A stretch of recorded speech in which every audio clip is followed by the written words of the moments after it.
Hello everyone, welcome back to illume biology. Chapter 17th 11th NCERT यानी breathing and exchange of gases को ही continue करेंगे। और आज हम लोग 6th सेशन जो है इसका यहाँ पर डिस्कस करेंगे, जिसमें हम लोग बात करेंगे अबाउट एक्सचेंज ऑफ गैसेस। देखो, ये वीडियो देखने से पहले इस पर्टिकुलर चैप्टर के जो पहले के 5 वीडियोज़ हैं उनको देखो। वो सारे कंसेप्ट जब क्लियर होंगे तब आपको ये कंसेप्ट और भी आसानी से क्लियर हो जाएगा कि कंटिन्यूएशन में टॉपिक्स चल रहे हैं। चलिए शुरुआत करते हैं एक्सचेंज ऑफ गैसेस के बारे में। अब पहली बात, ये एक्सचेंज ऑफ गैसेस है क्या, गैसेस आ कहाँ से रही है और एक्सचेंज की ज़रूरत क्या है, वो पहले मैं यहाँ पर बेसिक्स की बात करता हूँ। देखो, ये हमारी नॉर्मल बॉडी और बॉडी के अंदर बहुत सारे सेल्स।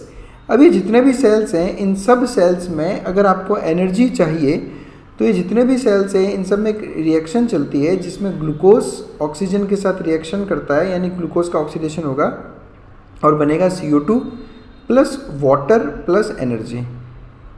ठीक है, यानी रेस्पिरेशन वाली रिएक्शन ये जो है इस बॉडी के हर एक सेल में कंटिन्यूस फॉर्म में चलती रहती है। अब ये रिएक्शन अगर कंटिन्यूस चलानी है आपको तो आपको लगातार इन सेल्स को ऑक्सीजन देनी पड़ेगी, यानी सारे बॉडी सेल्स को कंटिन्यूस ऑक्सीजन की ज़रूरत पड़ेगी। और इस रिएक्शन की वजह से सारे सेल्स में कंटिन्यूस CO2 बनता रहेगा। तो मुझे कंटिन्यूस ये जो CO2 बॉडी के हर एक सेल में बन रहा है उसको बॉडी से बाहर भेजना है, बिकॉज CO2 इज़ पॉइजनस। जब CO2 का कॉन्सेंट्रेशन बहुत ज़्यादा बढ़ जाता है तो काफ़ी मुश्किल हो जाती है, काफ़ी टॉक्सिक का काम करती है CO2 और कंटिन्यूस मुझे ऑक्सीजन की ज़रूरत पड़ेगी। अब बॉडी के सेल्स तक, बॉडी के हर एक टिश्यू तक ब्लड कौन पहुँचाता है? हार्ट। तो ये जो ब्लड है ना, ये ब्लड ही मीडियम का काम करेगा for the transport of O2 and CO2। और हमें पता है कि कौन से ऑर्गन्स ऐसे हैं जो बॉडी से CO2 बाहर भेजते हैं और O2 अंदर लेते हैं, वो है लंग्स। तो किस तरह से बॉडी, हार्ट और लंग्स आपस में कोऑर्डिनेट करके ये सारा प्रोसेस करवाते हैं वो हम लोग यहाँ पर स्टडी करते हैं। देखो क्या होगा, ये जितना भी CO2 होगा वो बॉडी सेल्स से ब्लड में चला जाता है। जितना भी CO2 बॉडी सेल्स में प्रोड्यूस हो रहा है वो जाता है ब्लड में। ऐसा ब्लड जिसमें कार्बन डाइऑक्साइड प्रेजेंट हो, ऐसे ब्लड को हम कहते हैं डीऑक्सीजनेटेड ब्लड। और ये डीऑक्सीजनेटेड ब्लड मैं यहाँ पे ब्लू एरो से रिप्रेजेंट कर रहा हूँ। तो डीऑक्सीजनेटेड ब्लड को बॉडी भेजती है हार्ट में। हार्ट इस डीऑक्सीजनेटेड ब्लड को पंप कर देता है कहाँ पे? लंग्स में। ठीक है, ये CO2 वाला ब्लड कहाँ चला गया? लंग्स में। देखो, हार्ट, यहाँ ध्यान रखना है, हार्ट का केवल एक काम है, वो है पंपिंग ऑफ ब्लड। ब्लड यहाँ से लिया वहाँ दिया, वहाँ से लिया यहाँ दिया, यही काम है। Heart O2 CO2 exchange, filtration of blood, ये सब कुछ नहीं करता, ये केवल पंपिंग करता है। तो हार्ट इस डीऑक्सीजनेटेड ब्लड को लंग्स को प्रोवाइड करता है। लंग्स में प्रेजेंट होती है बहुत सारी एल्वुलाई। इन एल्वुलाई के मेम्ब्रेन के थ्रू CO2 लंग्स से चली जाएगी बाहर की तरफ, यानी कि जो CO2 ब्लड में प्रेजेंट है वो चली जाएगी एल्वुलाई में और एल्वुलाई से चली जाएगी वो बाहर। जब हम एक्सेल करते हैं तो उसके साथ में, जब हम इनहेल करते हैं तो फ्रेश ऑक्सीजन अंदर आती है लंग्स में। जैसे CO2 यहाँ से लंग्स के थ्रू एटमॉस्फेयर में चली गई, एटमॉस्फेयर से ऑक्सीजन अंदर आई, लंग्स में एल्वुलाई से ही ये ऑक्सीजन डाली जाती है ब्लड के अंदर। फिर लंग्स इन ब्लड को ट्रांसपोर्ट करता है वापस हार्ट में और हार्ट इस ऑक्सीजनेटेड ब्लड को वापस ट्रांसपोर्ट कर देगा कहाँ पर? बॉडी में। तो यानी कि कुल मिलाकर इस पूरे प्रोसीजर में 2 जगह पर एक्सचेंज ऑफ गैसेस हुआ है। कौन कौन सी 2 जगह? एक जगह है आपकी बॉडी की टिश्यूज़, यानी कि टिश्यूज़ और ब्लड के बीच में एक तो एक्सचेंज हुआ है। कैसे एक्सचेंज हुआ है कि ब्लड में से ऑक्सीजन टिश्यूज़ में आ गई और टिश्यूज़ में से कार्बन डाइऑक्साइड ब्लड में चली गई। यह था पहला एक्सचेंज जो होता है टिश्यू और ब्लड के बीच में। दूसरा एक्सचेंज देखते हैं हम। दूसरा एक्सचेंज होगा लंग्स में। लंग्स में भी कहाँ पर? एल्वुलाई में। कैसे होगा कि जो CO2 है ब्लड में वो एल्वुलाई में चली जाएगी और एल्वुलाई में जो ऑक्सीजन है वो ब्लड में चली जाएगी। यहाँ पे भी हो गया एक्सचेंज। तो ये एक्सचेंज ऑफ गैसेस हमें स्टडी करना है। तो एक्सचेंज 2 जगह पे होता है। सबसे पहली साइट है एल्वुलाई। ये एल्वुलाई जो है वो आपकी प्राइमरी साइट है, यही मेन साइट है। और यहाँ पर ये जो एल्वुलाई का स्पेस है, हमने अभी पिछले वीडियोस में आपको याद हो तो बोला था कि एल्वुलाई बैग लाइक स्ट्रक्चर होता है ऐसा, और इस एल्वुलाई के ऊपर बहुत सारी ब्लड कैपिलरीज प्रेजेंट होती है। तो बस यहीं पर ये एक्सचेंज होता है। मैं अभी एक्सचेंज के बारे में भी डिटेल में लूँगा। एल्वुलाई से ऑक्सीजन आ जाएगी ब्लड में और ब्लड से CO2 चली जाएगी एल्वुलाई में। तो प्राइमरी साइट कौन सी है? एल्वुलाई। उसके अलावा एक्सचेंज होता है टिश्यूज़ में, सेल्स और ब्लड के बीच में। ठीक है, तो ये था यहाँ पे अपना बेसिक। अब ये जो एक्सचेंज होता है ना स्टूडेंट्स, ये एक्सचेंज होता है via a process called as diffusion. अब आप सब ने डिफ्यूजन के बारे में बहुत अच्छे से पढ़ा होगा। जो ट्रांसपोर्ट इन प्लांट्स वाला चैप्टर है उनमें डिफ्यूजन के बारे में बहुत अच्छे से हमने डिस्कशन किया है, सारे वीडियोस अपलोडेड हैं। आप चाहो तो प्लांट फिजियोलॉजी में डिफ्यूजन बहुत अच्छे से स्टडी वीडियोस के थ्रू कर सकते हो। डिफ्यूजन जब भी हम गैसेस का डिफ्यूजन की बात करते हैं तब बेसिक फंडा क्या है कि जिसका पार्शियल प्रेशर हाई है और जिसका पार्शियल प्रेशर लो है, हमेशा गैस का मूवमेंट एक हाई पार्शियल प्रेशर से लोअर पार्शियल प्रेशर की तरफ होता है। जैसा ये पिक्चर है, इस पिक्चर में देखो यहाँ पर इस तरफ ये बीच में एक मेम्ब्रेन है, ये है एक मेम्ब्रेन। ठीक है, इस तरफ प्रेशर ज़्यादा है, इस तरफ प्रेशर कम है, तो मूवमेंट किस तरफ होगा? मूवमेंट होगा हमेशा इस तरफ, higher pressure to lower pressure. तो ये सबसे पहला कंसेप्ट आपको डिफ्यूजन में याद रखना है। तो एक्सचेंज सिंपल डिफ्यूजन के फॉर्म में होगी। अब जब हमने साफ साफ कह दिया है कि ये सिंपल डिफ्यूजन की फॉर्म में होगी, इसका मतलब साफ साफ क्या है? ये एक पैसिव प्रोसेस है। रिमेंबर, डिफ्यूजन एक पैसिव प्रोसेस होता है, यानी इसमें एनर्जी की ज़रूरत नहीं पड़ती। और ये डिफ्यूजन होने के पीछे का मेन रीज़न क्या है? वहाँ का प्रेशर ग्रेडियंट या फिर कॉन्सेंट्रेशन ग्रेडियंट। मैं बार बार बता चुका हूँ, ग्रेडियंट का मतलब क्या हो गया? एक तरह से डिफरेंस। तो प्रेशर ग्रेडियंट का मतलब क्या हो गया? Pressure difference. ये जो प्रेशर डिफरेंस है ना, उस प्रेशर डिफरेंस की वजह से मूवमेंट हायर प्रेशर साइड से लोअर प्रेशर साइड की तरफ जाता है। यानी डिफ्यूजन की सबसे पहली रिक्वायरमेंट क्या है? एक प्रेशर ग्रेडियंट डेवलप होना। चलिए फिर और आगे बढ़ते हैं हम लोग। यहाँ पे हम लोग बात कर रहे हैं, ये एनसीईआरटी का फिगर है और इस एनसीईआरटी के फिगर को अगर आप अच्छे से देखोगे तो यहाँ पर हमको दिखा रखी है सबसे पहले ये है एल्वुलाई। ये एल्वुलाई हुई, ये एल्वुलर कैविटी। ठीक है, पूरे रेस्पिरेटरी पाथवे से होती हुई एयर यहाँ पहुँचती है। ये जो अंदर एयर एंटर हुई है इसमें ऑक्सीजन है। ठीक है, अब ये ऑक्सीजन इस एल्वुलाई से निकल कर पहुँचेगा कहाँ पर? ये ब्लड कैपिलरी में। ये ब्लड कैपिलरी देखो यहाँ पे, ये वाली जो है ये है आपकी ब्लड कैपिलरी। ये जो ब्लड कैपिलरी के अंदर रेड रेड दिखा रखे हैं सारे आरबीसीज हैं बच्चों। अब आप सोचोगे कि सर जब भी ब्लड का पिक्चर कहीं दिखाते तो हमेशा आरबीसीज ही क्यों दिखाते हैं, डब्ल्यूबीसी या प्लेटलेट्स क्यों नहीं दिखाते? तो ये आंसर मैं आपसे जानना चाहूँगा कि जब भी ब्लड को रिप्रेजेंट किया जाता है हमेशा हम आरबीसीज शो करते हैं। आरबीसीज का कलर रेड है तो ब्लड का भी कलर रेड है। आरबीसी ब्लड में तो डब्ल्यूबीसीज भी होती है, प्लेटलेट्स भी होती है, तो उनका कलर ब्लड में क्यों नहीं आता, या क्यों हम बार बार डब्ल्यूबीसीज वगैरह शो नहीं करते, उसका आपको मुझे रीज़न बताना है। तो देखो यहाँ पर ये जो ब्लड आया है, यहाँ पर देखो ये जो यहाँ ब्लड आया है ना, ये ब्लड CO2 रिच ब्लड है, यानी डीऑक्सीजनेटेड। तो ये CO2 इस कैपिलरी से होती हुई पहुँचेगी कहाँ पर? एल्वुलाई में। तो ये CO2 यहाँ पर आ गई और इस एल्वुलाई में जो एयर प्रेजेंट है उसमें से ऑक्सीजन निकल के कहाँ जाएगी? ब्लड में। यहाँ पे ये CO2 पूरा जो अपना रेस्पिरेटरी पाथवे मैंने जो आपको पिछले वीडियोस में सिखाया था वहाँ से बाहर निकल जाएगी और उसी पाथवे के थ्रू ऑक्सीजन अंदर एंटर कर जाएगी। समझ में आई चीज़? तो यहाँ पर सिंपल डिफ्यूजन हो रहा है और इस सिंपल डिफ्यूजन के लिए आपको दो मेम्ब्रेन्स क्रॉस करनी है। ध्यान से सुनिएगा, पहले ध्यान से सुनो अच्छे से, फिर अपने निष्कर्ष पे पहुँचना। यहाँ मैं दो मेम्ब्रेन, दो एपिथेलियम क्रॉस करूँगा। मेम्ब्रेन एक ही बोलूँगा मैं, इसको रेस्पिरेटरी मेम्ब्रेन बोलते हैं। एपिथेलियम दो क्रॉस करेंगे। कौन कौन सी? ये देखो, ये जो है ना एल्वुलाई के ऊपर जो एपिथेलियम होती है वो होती है सिंपल स्क्वामस एपिथेलियम। आप सबको पता है सिंपल एपिथेलियम बोल दिया मतलब एक सिंगल लेयर की सेल्स प्रेजेंट है। सिंपल स्क्वामस एपिथेलियम है एल्वुलर वॉल की। तो ये जितने भी है ना, ये आपके ये शो कर रखे हैं हमने सेल्स ऑफ स्क्वामस एपिथेलियम। ये सिंगल लेयर यहाँ पर प्रेजेंट है एपिथेलियम की, सिंपल स्क्वामस एपिथेलियम की।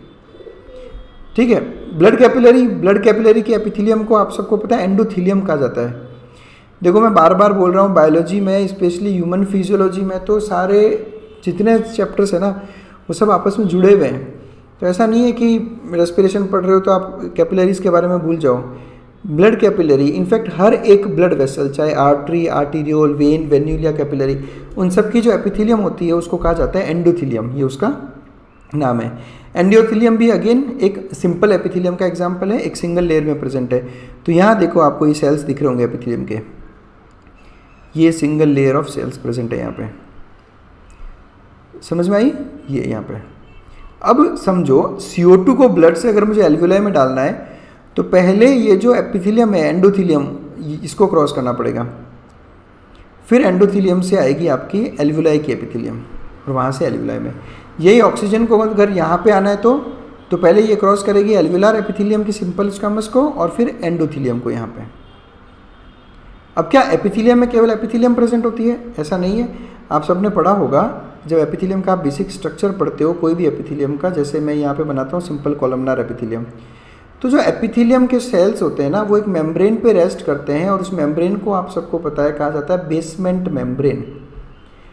Epithelium without basement membrane exist नहीं करती, हर एक एपिथेलियम को बेसमेंट मेम्ब्रेन की ज़रूरत है। और ये जो सेल्स प्रेजेंट है, इन सेल्स का जो फ्री सरफेस होगा, फ्री सरफेस कौन सा है? देखो इस सेल के आप समझ लो दो सरफेसेस हैं, एक ये सरफेस जो बेसमेंट मेम्ब्रेन की तरफ है, ये वाला। जैसे मैं इस पर्टिकुलर सेल की बात करूं तो इस पर्टिकुलर सेल में ये इसका बेसल सरफेस कहलाता है और ये जो ऊपर वाला पोर्शन है इसको कहते हैं अपाइकल सरफेस। तो जो सेल का अपाइकल सरफेस होगा वो हमेशा ल्यूमन की तरफ होगा। ल्यूमन मतलब एपिथेलियम जिस पर्टिकुलर स्ट्रक्चर को वॉल कर रही है ना, लाइन कर रही है, उसमें कोई ना कोई कैविटी प्रेजेंट होती है, उसको हम कहते हैं ल्यूमन। जैसे आप समझो इसको, ये आपकी एल्वुलार कैविटी है तो ये एल्वुलाई का ल्यूमन हो गया, और ये ब्लड वेसल है तो ये ब्लड वेसल का ल्यूमन हो गया। तो आप इस चीज़ को ऐसे समझो, मैं क्या करता हूँ, मैं ऑक्सीजन का पाथवे देखता हूँ। तो ऑक्सीजन सबसे पहले तो ये देखो ये हो गई आपका एल्वुलाई। अब इसके जो सेल्स होंगे एल्वुलाई के, उन सेल्स का फ्री सरफेस किस तरफ होगा? ल्यूमन की तरफ, ठीक है। तो ये देखो ये ल्यूमन की तरफ इनका फ्री सरफेस, और इसकी बेसमेंट मेम्ब्रेन किस तरफ होगी? तो ये रही इसकी बेसमेंट मेम्ब्रेन। ये जो मैं रेड मार्क कर रहा हूँ ना, ये इसकी बेसमेंट मेम्ब्रेन है, ठीक है। इसके बाद में बात करता हूँ मैं ब्लड वेसल की। तो ये ब्लड वेसल ले लेता हूँ मैं, इसको सिंपली ऐसे समझ लो आप, ये ब्लड वेसल है। इस ब्लड वेसल का ल्यूमन कौन सा है? ये वाला खाली स्पेस। तो इनका सेल का सरफेस किधर होगा? इधर, ये देखो यहाँ पे इनके सेल इस तरफ है, फ्री सरफेस ल्यूमन की तरफ। यानी इसका बेसमेंट मेम्ब्रेन किस तरफ होगा? ये होगा इसका बेसमेंट मेम्ब्रेन इस तरफ, ये इसका बेसमेंट मेम्ब्रेन। यानी कि आप इस बात को समझो, अगर ऑक्सीजन को एल्वुलाई से ब्लड तक पहुंचना है तो सबसे पहले वो क्रॉस करेगी एल्वुलाई की एपिथेलियम को, ठीक है, सबसे पहले। सेकंड फिर क्या आएगा? सॉरी ये आ गया पहला। सेकंड क्या आएगा? तो सेकंड आएगा कि सर जो एल्वुलाई की एपिथेलियम है उसका बेसमेंट मेम्ब्रेन, बिल्कुल ये देख लो आप, ये बेसमेंट मेम्ब्रेन। उसके बाद सर पहले जो एंडोथेलियम है ना, उस एंडोथेलियम की बेसमेंट मेम्ब्रेन आएगी, ये देखो यहाँ पे पहले बेसमेंट मेम्ब्रेन आएगी। उसके बाद आएगा सर एंडोथेलियम के सेल्स, यानी एंडोथेलियल सेल्स, यानी दोनों बेसमेंट मेम्ब्रेन बीच में आती है। तो इसको कह दिया एनसीईआरटी में बेसमेंट सब्सटेंस। तो जो एनसीईआरटी ने बेसमेंट सब्सटेंस यूज़ किया ना वर्ड, उस बेसमेंट सब्सटेंस का मतलब क्या हो गया कि दोनों जो एपिथेलियम है उनका बेसमेंट मेम्ब्रेन, यानी पहले एल्वुलाई की एपिथेलियम, फिर एल्वुलाई एपिथेलियम की बेसमेंट मेम्ब्रेन, फिर एंडोथेलियम की बेसमेंट मेम्ब्रेन, और उसके बाद में एंडोथेलियल सेल्स। तो ये सारी लेयर्स मिलकर कहलाती है आपके लिए रेस्पिरेटरी मेम्ब्रेन। यानी ये जो चार मैंने आपको लेयर बताई, ये सब मिलके इन चारों को एक साथ कहा जाता है रेस्पिरेटरी मेम्ब्रेन। अब आपको ऐसा लग रहा होगा कि सर ये कितनी सारी लेयर्स को क्रॉस करके जाना मुश्किल होता है, लेकिन ये रेस्पिरेटरी मेम्ब्रेन जो है ना, इस पूरे को भी अगर मैं कवर कर लूँ तो इसका जो विड्थ है ना वो 1 mm से भी कम है। ये इतनी पतली रहती है रेस्पिरेटरी मेम्ब्रेन, इसलिए डिफ्यूजन इतना फास्ट हो पाता है।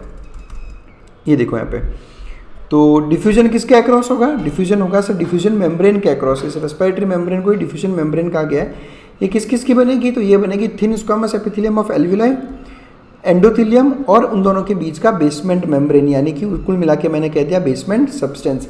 बेसमेंट सब्सटेंस में क्या क्या आ गया? बेसमेंट सब्सटेंस में आ गया एल्वुलार एपिथेलियम का पतला सा बेसमेंट मेम्ब्रेन और एंडोथेलियम का बेसमेंट मेम्ब्रेन। ये सब के मिलके क्या बन गया? Basement substance.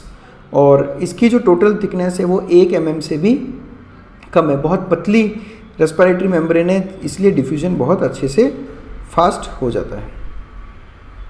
चलिए नेक्स्ट बात करते हैं कि ये जो डिफ्यूजन हो रहा है ना O2CO2 का, इस डिफ्यूजन में कौन कौन से फैक्टर्स जो हैं वो रोल प्ले करते हैं। तो सबसे पहले रोल प्ले करता है प्रेशर ग्रेडियंट।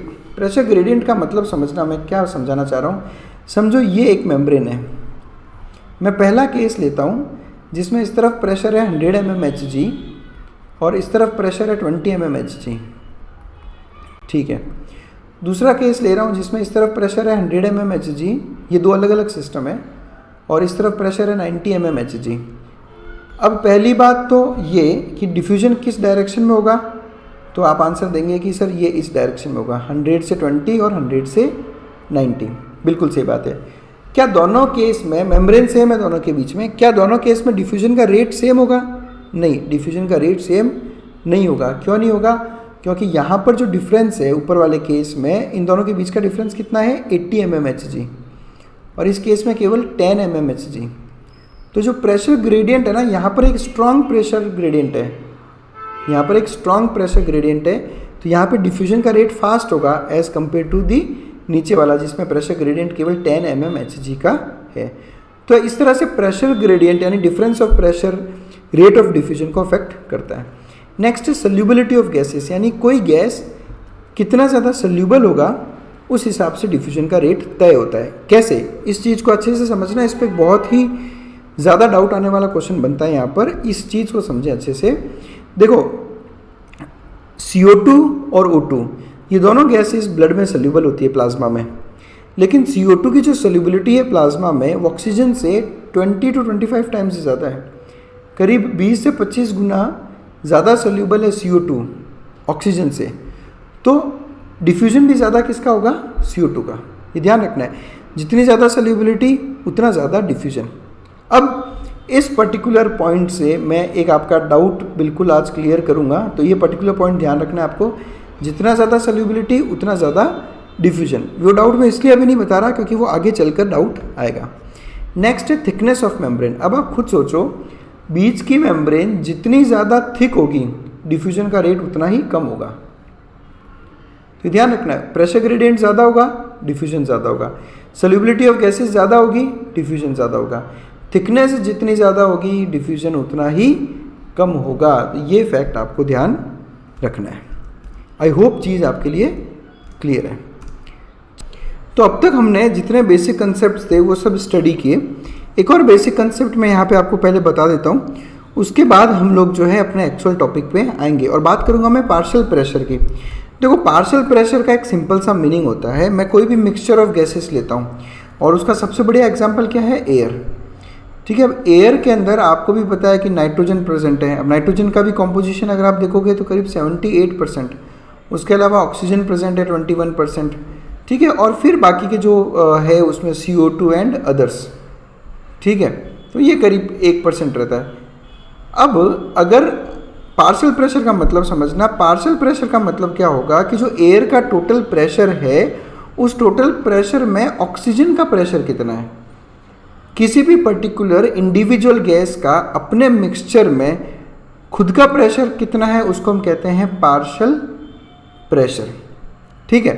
अब it is the pressure contributed bye an individual gas in a mixture of gases. Gases mixture में एक इंडिविजुअल गैस का खुद का प्रेशर कितना है उसको हम कह रहे हैं पार्शियल प्रेशर, ठीक है। अब पार्शियल प्रेशर कैलकुलेट कैसे करते हैं समझना इस बात को। जैसे मैं बात करता हूँ एयर की बात कर लेता हूँ मैं, समझो नॉर्मल रेंज में एयर का पार्शियल प्रेशर कितना होता है 76 mmHg नॉर्मली एयर का, यानी कि आप जो 1 एटमॉस्फेरिक प्रेशर पे एयर का प्रेशर कितना होता है 760 mmHg, ये कंप्लीट एयर का है। अब अगर आपसे पूछा जाए कि इसमें ऑक्सीजन का पार्शियल प्रेशर बताओ कितना है, तो देखो सिंपल सी बात है, पूरे एयर में ऑक्सीजन का कॉम्पोजिशन कितना है 21%, ठीक है। तो ऑक्सीजन का पार्शियल प्रेशर कितना होगा, तो ऑक्सीजन का पार्शियल प्रेशर होगा 21% ऑफ 760 mmHg, यानी अगर आप इसको 760 का 21% निकालोगे तो ये करीब करीब आपके आएगा 160 mmHg। ये अबाउट बता रहा हूँ मैं ना, अराउंड 160 आता है, एग्जैक्ट 160 नहीं है।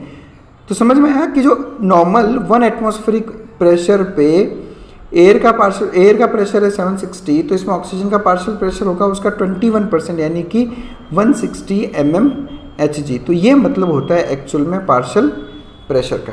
अब हमने क्या किया, हमने एल्वुलाई में, टिश्यू में, डीऑक्सीजनेटेड ब्लड में और ऑक्सीजनेटेड ब्लड में कार्बन डाइऑक्साइड और ऑक्सीजन का पार्शियल प्रेशर कैलकुलेट किया और हमें ये टेबल मिली।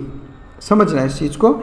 अगर आपको ये टेबल समझ में आ गई तो आपको ये पूरी कहानी एक्सचेंज ऑफ गैसेस बहुत आसानी से समझ में आ जाएगा। सबसे पहले हम बात करेंगे एटमॉस्फेरिक एयर की।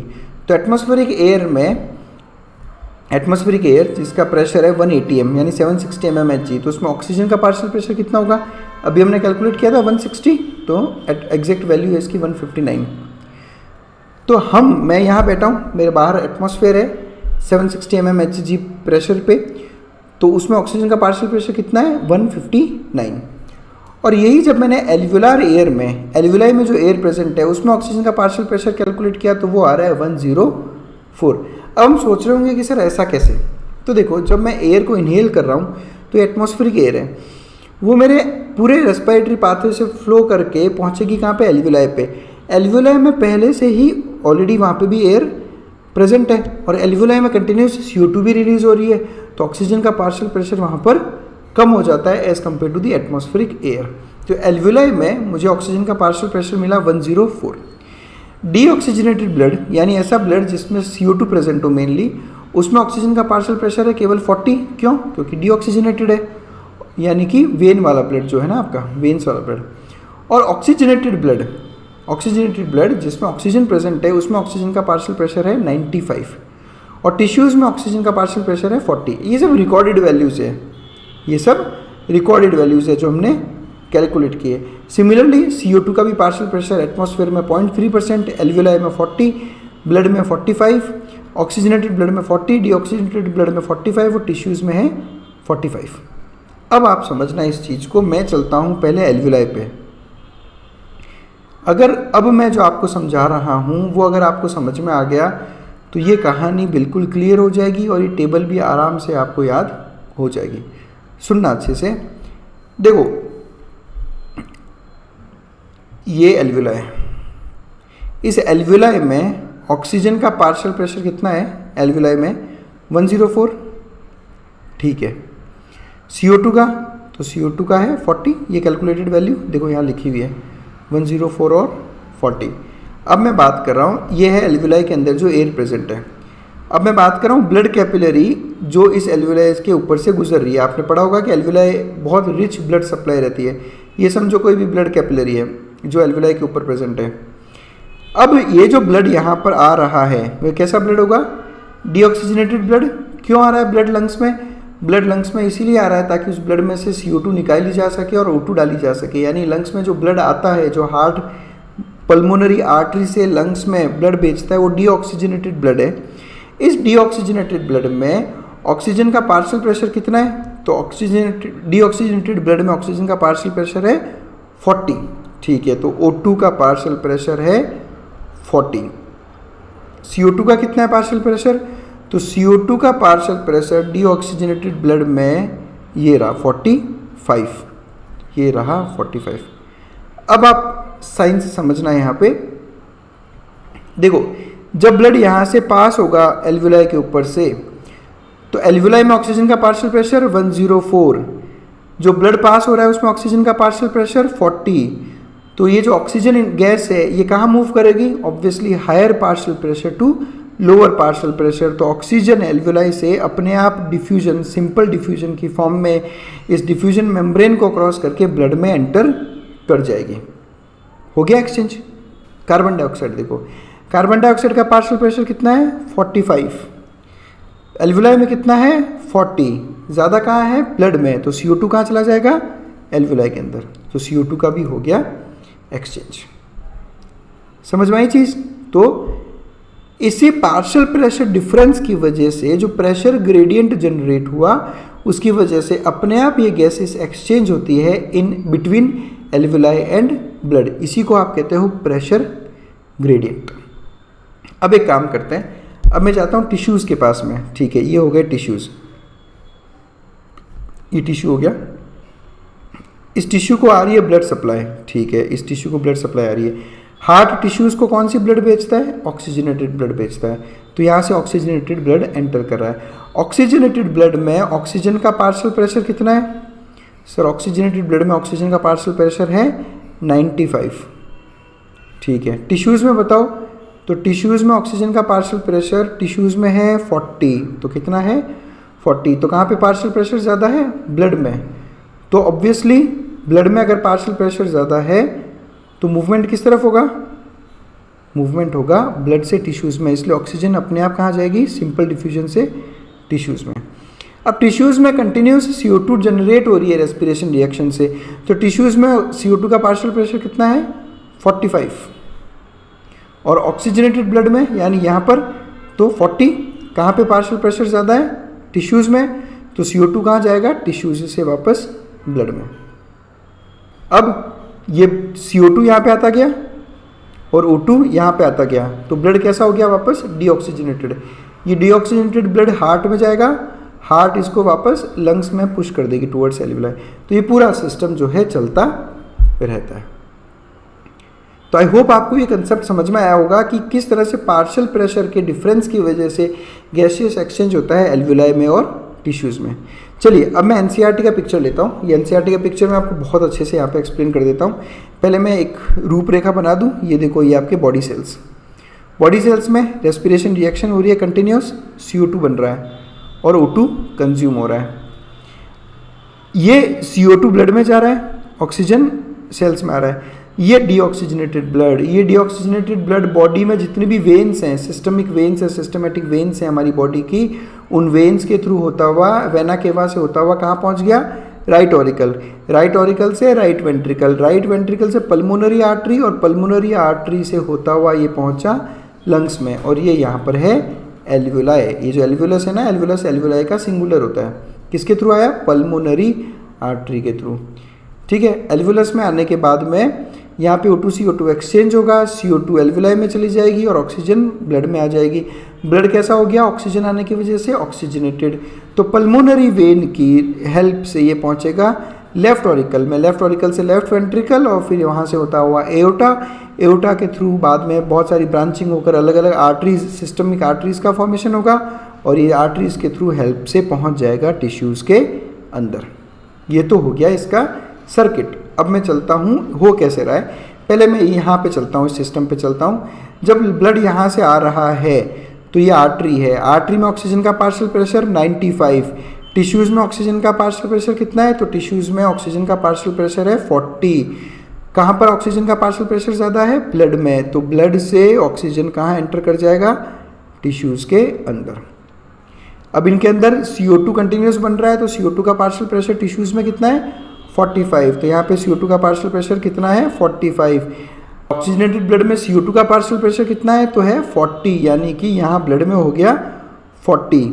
तो अपने आप CO2 कहाँ चली जाएगी? ब्लड में। और जैसे ही CO2 ब्लड में जाएगी, ब्लड कैसा हो गया? डीऑक्सीजनेटेड। तो ये देखो, ये सिस्टमिक वेन्स में डीऑक्सीजनेटेड ब्लड है। डीऑक्सीजनेटेड ब्लड में CO2 ज़्यादा है तो पार्शियल प्रेशर CO2 का 45, O2 का 40। फिर ये हार्ट से होता हुआ, पल्मोनरी आर्टरी से होता हुआ पहुंचा एल्वियोलाई पे। जब एल्वियोलाई पे पहुंचा तो एल्वियोलाई में पहुंचने के बाद में इस ब्लड के अंदर O2 का पार्शियल प्रेशर 40, एल्वियोलाई में ऑक्सीजन का पार्शियल प्रेशर 104, तो O2 कहाँ जाएगी? ऑब्वियसली ब्लड के अंदर। CO2 की बात करते हैं, CO2 का पल्मोनरी आर्टरी में यानी कि सिस्टमिक आर्टरीज में CO2 का पार्शियल प्रेशर कितना है? 45, यहाँ 45 है। एल्वियोलस में कितना है? 40, तो CO2 कहाँ चला जाएगा? एल्वियोलस में। तो एल्वियोलस में CO2 चला गया और एल्वियोलस से O2 ब्लड में एंटर कर गया, फिर अगेन पल्मोनरी वेन से हार्ट, और इस तरह से ये पूरा एक्सचेंज वाला सिस्टम चलता रहता है। यानी मेन एक्सचेंज केवल दो जगह पे हुआ है, एक एल्वियोलाई वाले एरिया में और एक टिश्यूज़ वाले एरिया में। समझ में आई चीज़? तो ये है। अब एक बहुत इंपॉर्टेंट और last concept, this is last but not the least, आज की वीडियो का सबसे लास्ट कंसेप्ट है, but this is the most important concept. और ये कंसेप्ट हमेशा स्टूडेंट्स के मैंने मोस्टली गलत ही देखा है। कंसेप्ट क्या है समझना यहाँ पे आप। देखो CO2 का जो पार्शियल प्रेशर का डिफरेंस है वो देखता हूँ मैं। एल्वुलाई में CO2 का पार्शियल प्रेशर कितना है 40 और पल्मोनरी आर्टरी में 45, तो डिफरेंस कितना है केवल 5 mmHg। देखना CO2 का पार्शियल प्रेशर का डिफरेंस एल्वुलाई और इसके बीच में कितना है 5 mmHg। ठीक है, ऑक्सीजन का देखो यहाँ पे, ऑक्सीजन यहाँ पे 104 है और आर्टरीज में 40, डिफरेंस कितना हो गया 64 mmHg। O2 का पार्शियल प्रेशर का डिफरेंस 64 mmHg। तो फिर हमारे दिमाग में सवाल आता होगा कि सर ऑक्सीजन का पार्शियल प्रेशर का डिफरेंस ज़्यादा है तो ऑक्सीजन तो बहुत ही फटाफट मूव होती होगी, लेकिन CO2 तो बहुत ही धीरे धीरे मूव होती होगी। फिर ये कैसे पॉसिबल हो पाता है? Getting my point? Same concept आपको यहाँ पे भी दिखेगा। देखो टिश्यूज़ में CO2 का पार्शियल प्रेशर कितना है, टिश्यूज़ में 45, ब्लड में कितना है 40, डिफरेंस कितना है केवल 5 mmHg। ऑक्सीजन में यहाँ पे 95, यहाँ पे बॉडी टिश्यूज़ में ऑक्सीजन है कितना अपने पास में 40 और 95, डिफरेंस कितना हुआ 65 mmHg। यानी फिर वही सवाल कि सर ऑक्सीजन का तो डिफरेंस 65 है यहाँ पे, CO2 का केवल 5 mmHg, मतलब ऑक्सीजन तो फटाफट टिश्यूज़ में जाती होगी और CO2 बहुत धीरे धीरे टिश्यूज़ में ब्लड में आती होगी। सेम एल्वुलाई वाले एरिया में भी है कि ऑक्सीजन तो फटाफट ब्लड में आती होगी लेकिन ब्लड से CO2 बहुत धीरे धीरे जाती होगी। ये कैसे पॉसिबल है? तो समझो इस बात को। तो हमने जो डिफ्यूजन के फैक्टर्स पढ़े तो हमने पहले फैक्टर में आपको बोला प्रेशर ग्रेडियंट, यानी प्रेशर का डिफरेंस क्या है, और सेकंड पॉइंट मैंने आपको क्या बोला था सल्यूबिलिटी। और मैंने उस वक्त कहा भी था कि जो CO2 का जो सल्यूबिलिटी है वो ऑक्सीजन से 20 से 25 गुना ज़्यादा है। आप समझ रहे हो? तो अब आप खुद सोच लो कि यहाँ CO2 के लिए पार्शियल प्रेशर का डिफरेंस केवल 5 mmHg है, लेकिन जो सल्यूबिलिटी है CO2 की वो 20 से 25 गुना ज़्यादा है एज़ कम्पेयर टू O2।